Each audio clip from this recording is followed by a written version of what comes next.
Despite the fact that we got some rain, we're still very much in a drought situation all across Southern California, including right here in the desert. And Xochitl from the Desert Water Agency is here to talk about increased water patrols. Folks are overseeding, although you recommend against that. Exactly. This is overseeding season, and because it is a very water-intensive process, we urge our customers to skip it.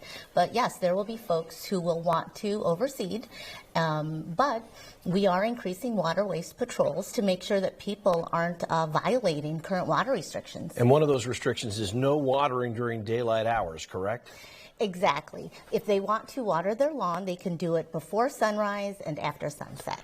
Okay, I've got my smart timer set to do that, and you get one of those, by the way. You can get reimbursed by the Desert Water Agency for a smart irrigation controller, correct? Exactly. That is one of our many incentives to help people cut down on water usage. So I've got mine set for, just after dusk and before dawn. You can do a lot of watering in that time frame, and it's better because you're not going to be losing that water that you're putting on the ground to evaporation. It's much better to do it in the nighttime hours. But you recommend really overseeding, as you mentioned. It takes a lot of water because you're germinating new grass. Let the lawn go golden for a little while. It won't be, but just for a couple of months.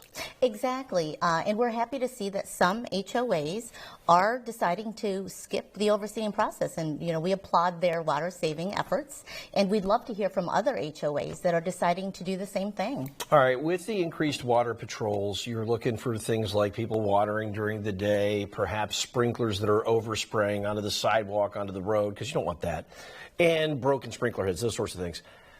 If you see that, what happens then? Is there a fine? Is there a knock at the door? Do you get dragged off to water jail? What happens? Well, so it depends on the situation, of course, but the first offense is a citation, $50 fine for residential and $100 for HOAs and businesses. Okay, so you have to take it seriously. It's not a huge dollar amount, but that's just the first offense.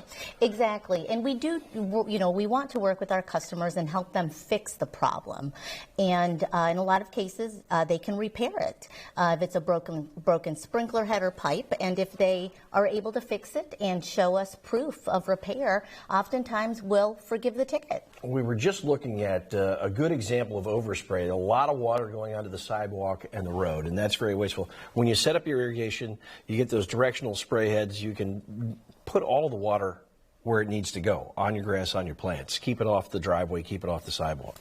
Exactly. Yes, we want to see it on the grass. No sidewalks, please. No, water the sidewalks that don't grow well. All right, if you are concerned about overseeding, if you want some tips on how not to do it or how to do it wisely and more conservation minded, 760-323-4971 or DWA.org.